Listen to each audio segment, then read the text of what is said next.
Boa noite, queridos. Eu espero que você tenha passado uma tarde bem agradável junto aos seus queridos. E agora podemos novamente juntos ler a palavra de Deus e sermos edificados por ela. Eu quero convidar você a acompanhar a leitura do texto que eu vou fazer de Filipenses capítulo 3, versículos 12 a 16. Não que eu o tenha já recebido ou tenha já obtido a perfeição, mas prossigo para conquistar aquilo para o que também fui conquistado por Cristo Jesus. Irmãos, quanto a mim, não julgo havê-lo alcançado, mas uma coisa faço, esquecendo-me das coisas que para trás ficam e avançando para as que estão diante de mim, prossigo para o alvo, para o prêmio da soberana vocação de Deus em Cristo Jesus. Todos, pois, que somos perfeitos, tenhamos esse sentimento, e se porventura pensais de outro modo, Deus também vos esclarecerá. Todavia, andemos de acordo com o que já alcançamos. Com esse texto, o apóstolo Paulo nos exorta a estarmos progredindo cada vez mais na nossa fé, na nossa caminhada com o Senhor Jesus Cristo. Nós vamos orar neste momento, pedir que Deus continue nos abençoando neste culto que ora se inicia. Curvemos as nossas cabeças e oremos ao Senhor. Pai querido, como é bom poder descansar a nossa vida nos cuidados do Senhor. Nós agradecemos pela tarde que passamos com os nossos queridos e agora novamente juntos estamos reunidos para um culto de adoração ao Senhor. E novamente nós pedimos a Deus que o Teu Espírito Santo possa intervir de tal maneira que sejamos edificados neste culto e também edificados pela Tua Palavra, Senhor. Fortalece a nossa vida e que nós possamos cada dia mais crescer na nossa estatura espiritual, atingindo a maturidade cristã e assim glorificar o nome do nosso Senhor Jesus Cristo, no nome de quem nós oramos. Amém. Quero passar aos irmãos neste momento algumas comunicações. Quero lembrá-los que nós estamos tendo nosso encontro de oração por intermédio do aplicativo Zoom. Então nós temos encaminhado ao grupo da igreja a reunião que é feita toda quarta-feira às 20 horas. E nós convidamos você para participar desse culto. Tem sido um momento muito gostoso juntamente com vários irmãos. Nós temos atingido em torno de 20 a 25 irmãos. Mas eu espero que você possa somar a esses irmãos e nós possamos dobrar a nossa presença nos nossos cultos de oração. Outra comunicação que eu quero deixar concernente ao início do nosso culto presencial, que será no dia 2 de agosto, às 18 horas, das 18 até às 19, no máximo 19h30. Quero avisá-los que teremos apenas em torno de 60 lugares, e é imprescindível que você possa inscrever-se para o culto, porque nós só podemos permitir a presença de no máximo 60 pessoas.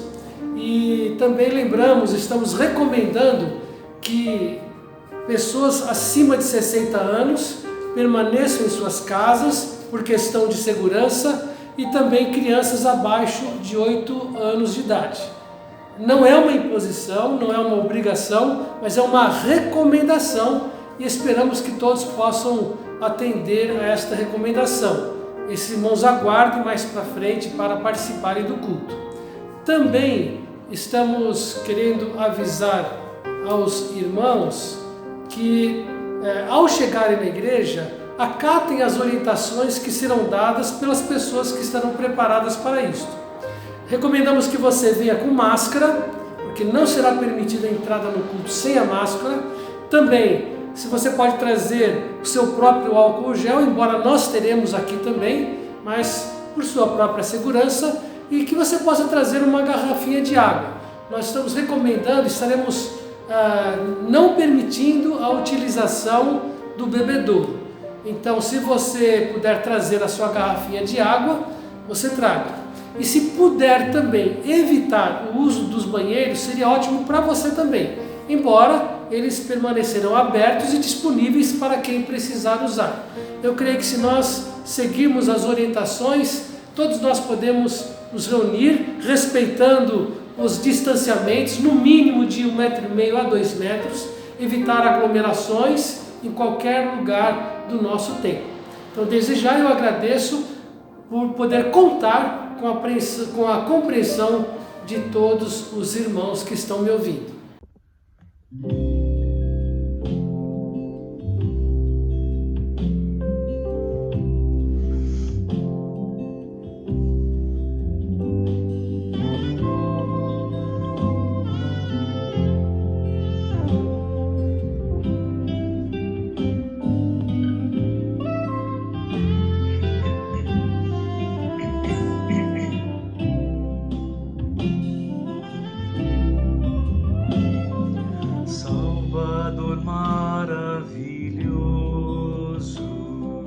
Deus que tomou meu lugar,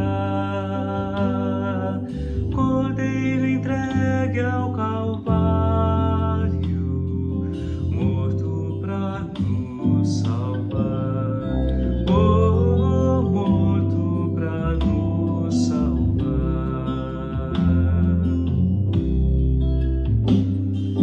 Consolador, conselheiro, Deus que me vem abraçar na noite escura da alma, tu vens comigo andar, oh, tu vens comigo andar. Por isso nós te adoramos, por isso vamos louvar, pois dessa graça que sara, só tu nos podes dar, oh, só tu nos podes dar. Pai poderoso e infinito, Deus que não cansa de amar, em meio às nossas fraquezas, nós vamos te buscar, oh, nós vamos te buscar. Por isso nós te adoramos, por isso vamos louvar, pois dessa graça que sara, só tu nos podes dar, oh, só tu nos podes dar, oh, só tu nos podes dar, oh, só tu nos podes dar.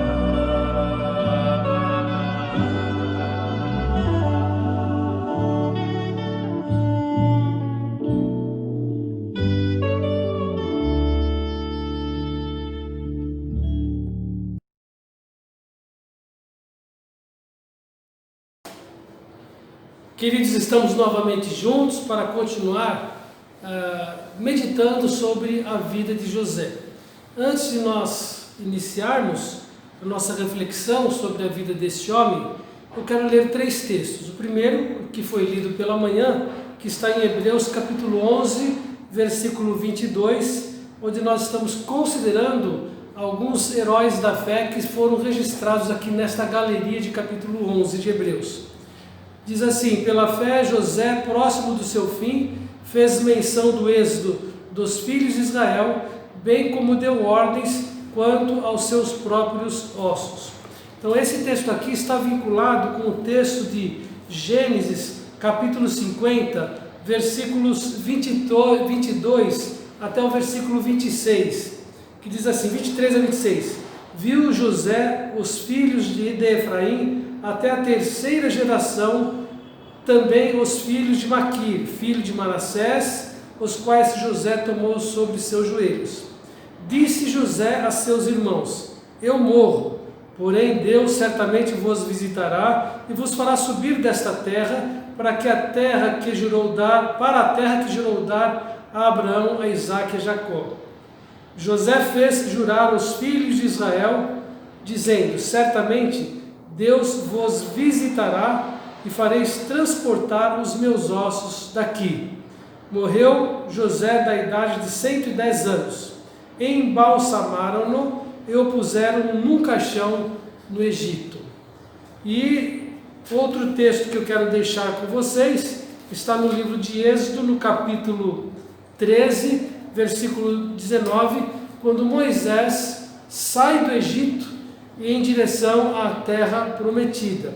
E nesse texto está assim: também levou Moisés consigo os ossos de José, pois havia este feito os filhos de Israel jurarem solenemente, dizendo: certamente Deus vos visitará daqui, pois levai convosco os meus ossos. Muito bem, irmãos, estão aqui os textos que falam sobre este momento em que José, antes de morrer, pediu para que os seus irmãos levassem os seus ossos de volta para a terra prometida. Eu imagino que o túmulo de José deve ter sido um túmulo fenomenal. Primeiro porque ele foi colocado como um dos homens importantes na terra do Egito. Ele foi o segundo homem depois de Faraó, e quando ele morreu, com certeza foi preparado para ele um túmulo esplendoroso, talvez quase comparado perto de um túmulo de Faraó. E também nós vamos ver o texto que o seu corpo foi embalsamado, permitindo então assim uma boa preservação dos seus ossos. Até porque do tempo em que ele foi sepultado até a saída do Egito, levaram quase 400 anos. Então o povo de Israel permaneceu no Egito por quase 400 anos. Então chegaram ao momento, certamente, de que Moisés tomou os ossos de José e o levou. Muito bem, pela manhã nós falamos sobre José, a sua fragilidade, a sua humanidade, a maneira como ele tratou os seus irmãos, o que foi suscitado no coração deles concernente à atitude infantil de José, a atitude também do seu pai Jacó de dar preferência a José, e também a atitude de José ficar entregando seus irmãos quando voltava para junto de casa, entregando coisas erradas que seus irmãos faziam.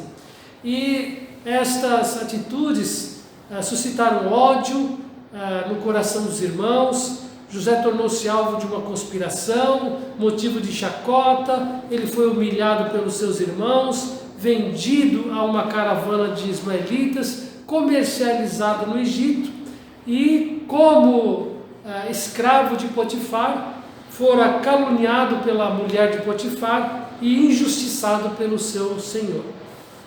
Foram situações adversas que José teve que enfrentar na sua vida.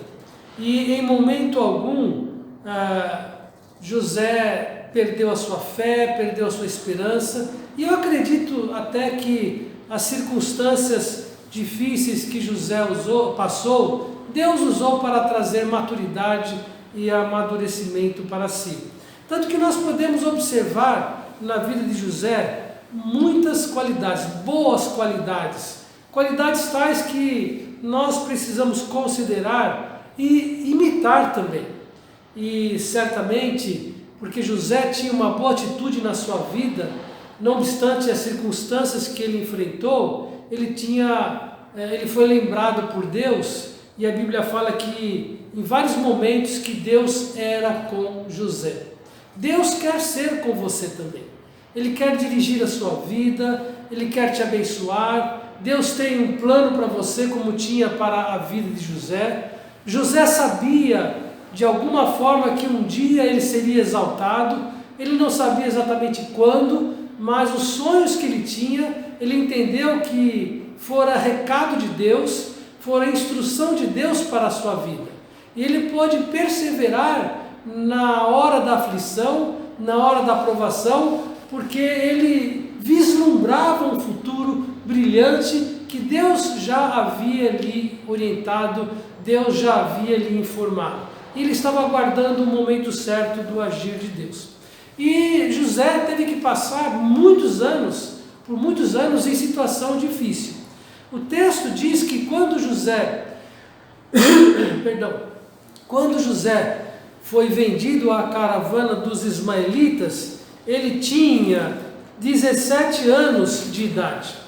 A palavra de Deus diz no livro de Gênesis 41, no versículo 46, que quando José foi chamado para interpretar o sonho de Faraó, com relação àquele sonho que 7 vacas magras se levantaram do rio e eram gordas e fortes, depois 7 vacas magras surgiram e devoraram as 7 vacas gordas.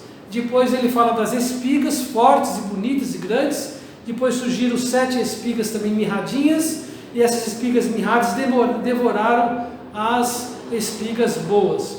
E José deu a interpretação para Faraó. Ele estava perturbado quanto a esse sono. Ele havia chamado todos os magos e encantadores do seu reino, e nenhum deles pôde dar a ele a interpretação. Até que naquele momento o copeiro que havia sido restaurado à sua posição lembrou-se de José. Então o faraó mandou chamar José para que José pudesse ouvir os sonhos e desse a interpretação. Então quando José foi chamado por faraó, José tinha 30 anos de idade.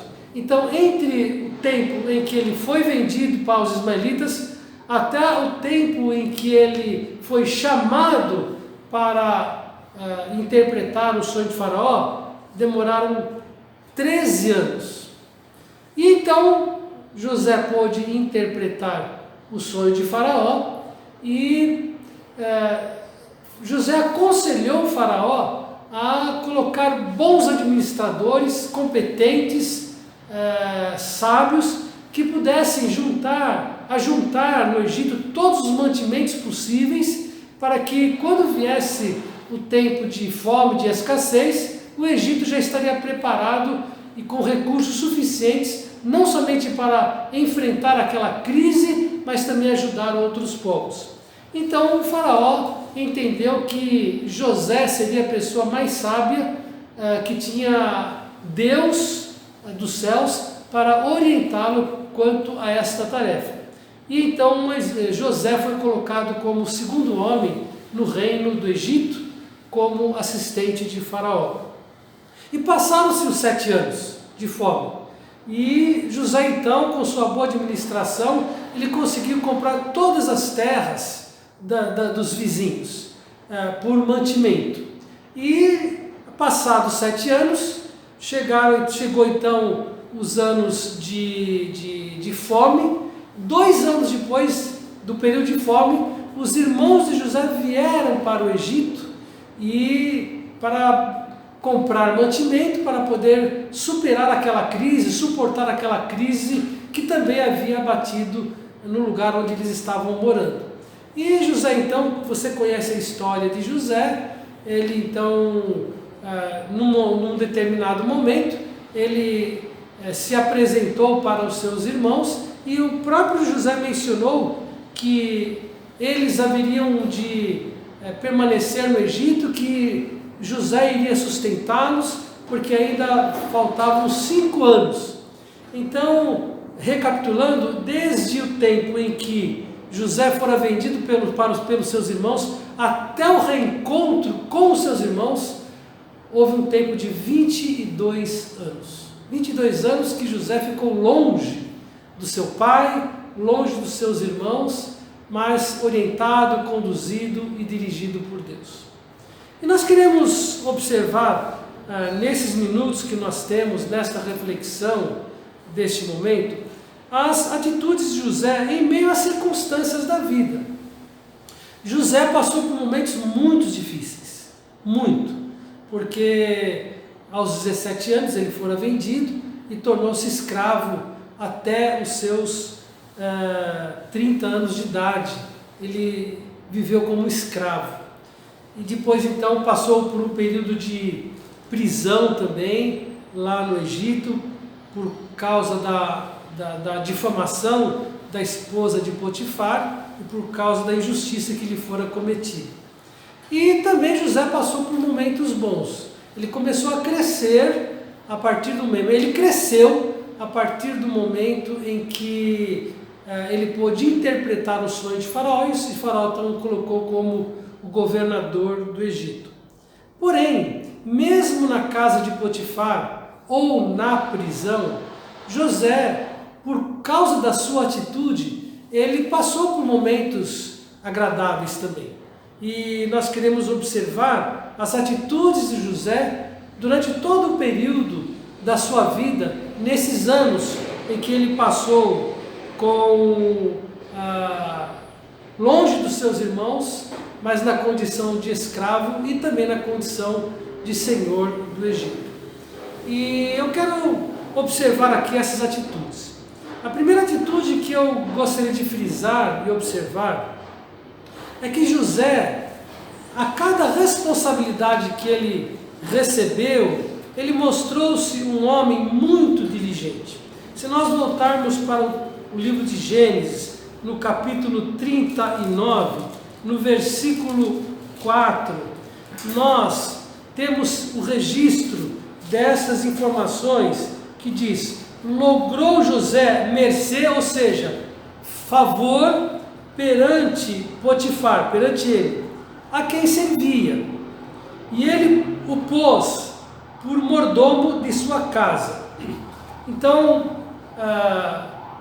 diz o texto que o Senhor estava com José e Deus tocou no coração de Faraó para que recebesse favor por parte de Faraó, e a atitude de José fez com que este senhor, este governador, confiasse em suas mãos tudo o que ele tinha. Então, nós podemos observar que José demonstrou ser um homem muito diligente diante das responsabilidades que ele recebera por parte do seu senhor. O que é ser uma pessoa diligente? Uma pessoa cuidadosa, uma pessoa responsável, uma pessoa que conhece o seu lugar, uma pessoa que sabe respeitar a autoridade, uma pessoa que tem atitudes honestas e irrepreensíveis, uma pessoa que procura o bem de outras pessoas, uma pessoa diligente. E José demonstrou ser uma pessoa diligente. Nós também, irmãos, na nossa vida cristã, nós precisamos demonstrar diligência diante de todas as responsabilidades que Deus coloca sobre nós, independentemente das circunstâncias em que nós temos que enfrentar em nossa vida. Uma outra atitude que eu observo na vida de José é que ele demonstrou ser uma pessoa confiável. Lendo agora o versículo 6 de Gênesis 39, diz assim: Potifar, tudo o que tinha, confiou às mãos de José, de maneira que, tendo-o por mordomo, de nada sabia além do pão com que se alimentava. E então, observe que a atitude de José como uma pessoa irrepreensível transmitiu confiabilidade para com Potifar, o governador do Egito, a tal ponto de ele confiar tudo nas mãos de José. José fora o mordomo da sua casa. José cuidava das compras da casa de Faraó. José cuidava do pagamento, do atendimento aos demais servos que Faraó tinha. José que direcionava todo o trabalho da casa de Faraó. José cuidava da alimentação que Faraó comia.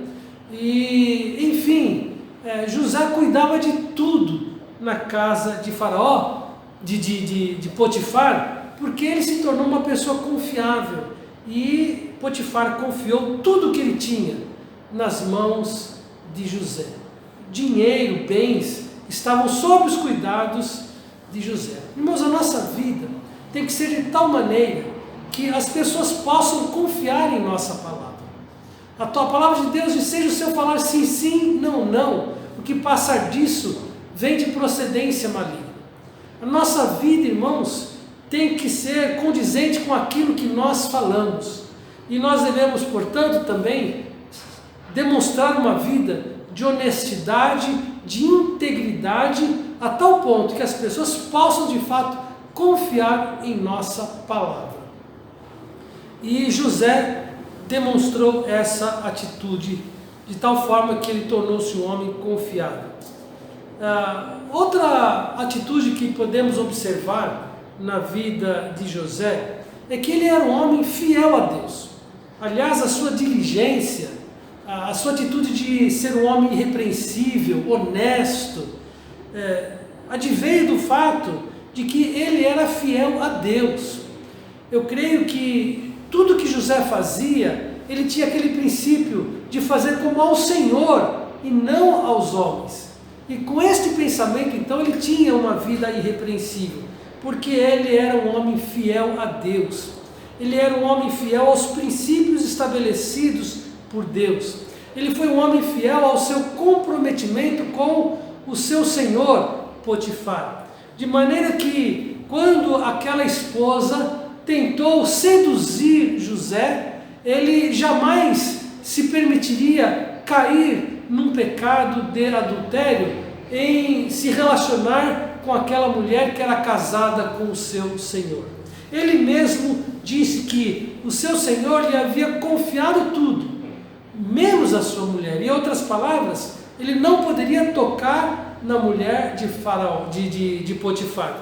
E José foi fiel a esse princípio, de maneira que quando ele foi seduzido e ela agarrou-se nas suas vestes, ele então largou aquelas vestes, saiu correndo, porque ele era um homem fiel a Deus.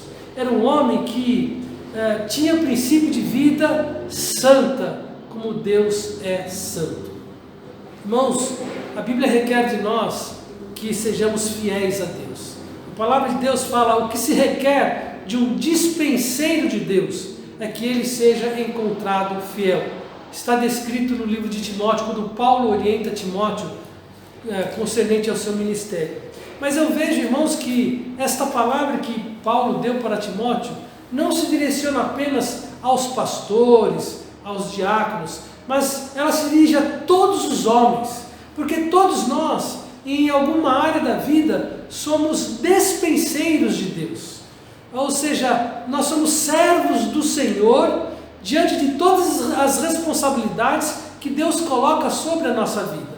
Nós, por exemplo, como homens, aos homens, nós temos a responsabilidade de cuidar bem do nosso lar, de atender bem a nossa esposa, de amar a nossa esposa. Nós temos responsabilidades quanto aos nossos ministérios na igreja, e a Bíblia fala que se requer de nós, diante das nossas responsabilidades, é que nós sejamos encontrados fiéis. E assim também, este princípio, ele é estendido às mulheres, diante das responsabilidades que elas têm, como donas de casa, como trabalhadoras de uma empresa, como mães. Também requer delas que elas sejam fiéis. E não é diferente dos jovens ou dos adolescentes, porque os jovens também têm responsabilidades, os adolescentes também têm responsabilidades. Responsabilidade em acatar a orientação dos seus pais, responsabilidade em estudar e tirar boas notas para ter um futuro promissor e desfrutar de bons empregos. Então, vocês também têm responsabilidades condizentes com as suas idades. Então, vocês devem ser fiéis também. E José, ele demonstrou esta fidelidade desde a sua juventude, diante das responsabilidades que Deus colocou sobre si, tanto na casa de Potifar, quanto nas suas responsabilidades diante de Faraó.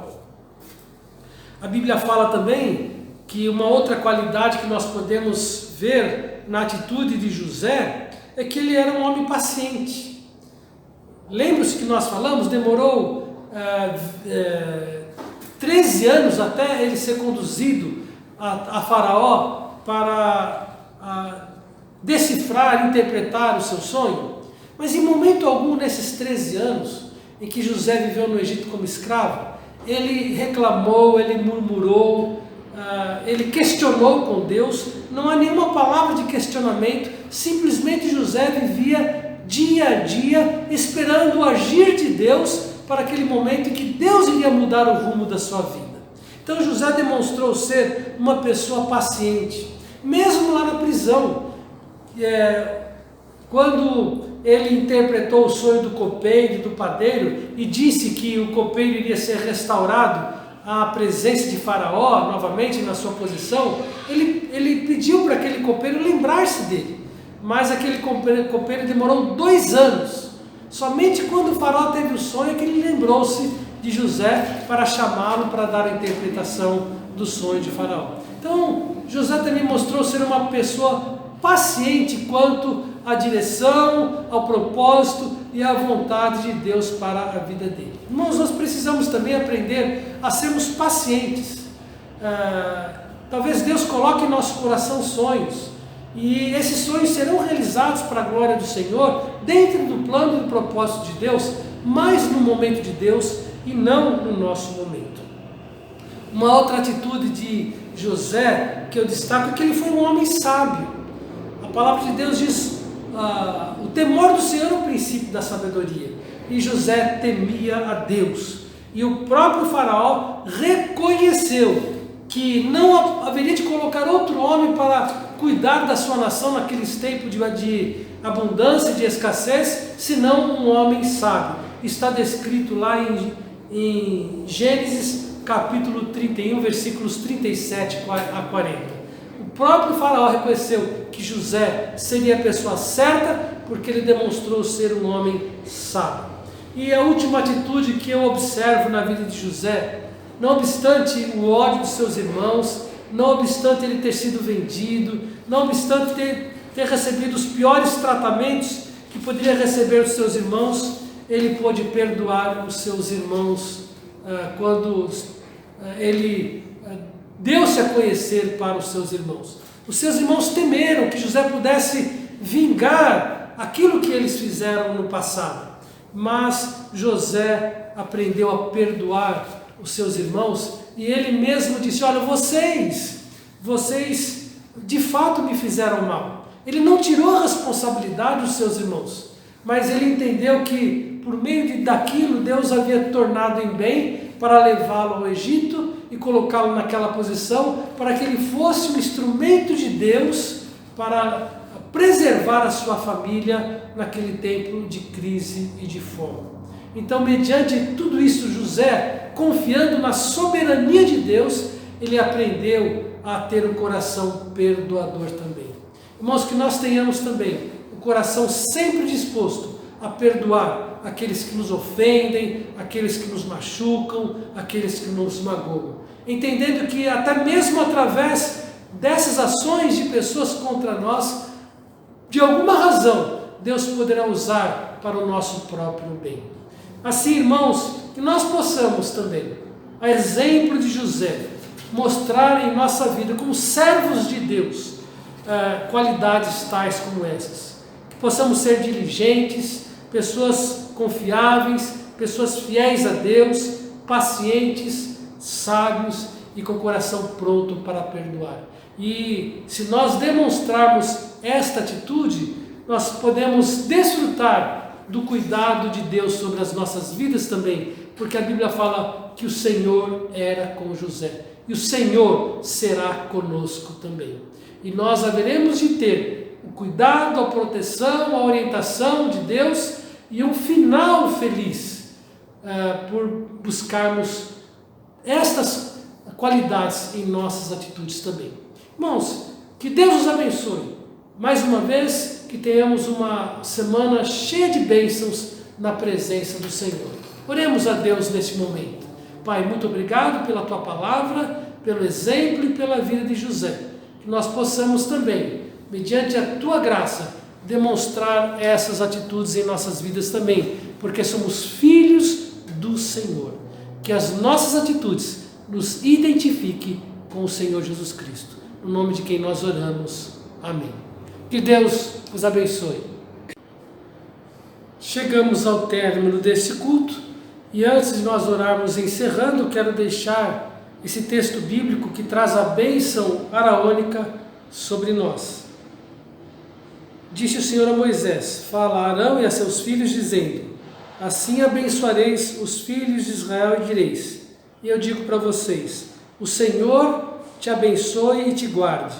O Senhor faça resplandecer o rosto sobre ti e tenha misericórdia de ti. O Senhor sobre ti levante o rosto e te dê a paz. Amém. Oremos ao Senhor. Obrigado, Deus, mais uma vez, por este tempo que passamos na presença do Senhor. Obrigado porque fomos edificados pelas apresentações musicais. Obrigado porque fomos fortalecidos em nossa fé, por intermédio do exemplo e da vida de José. E obrigado, Deus, pelo teu cuidado sobre as nossas vidas.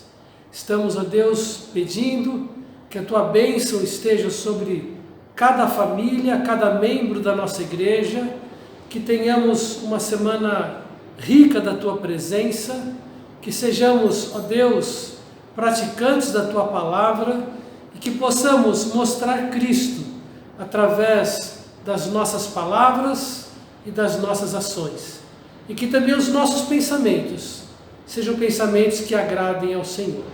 Assim nós oramos em nome de Jesus. Amém.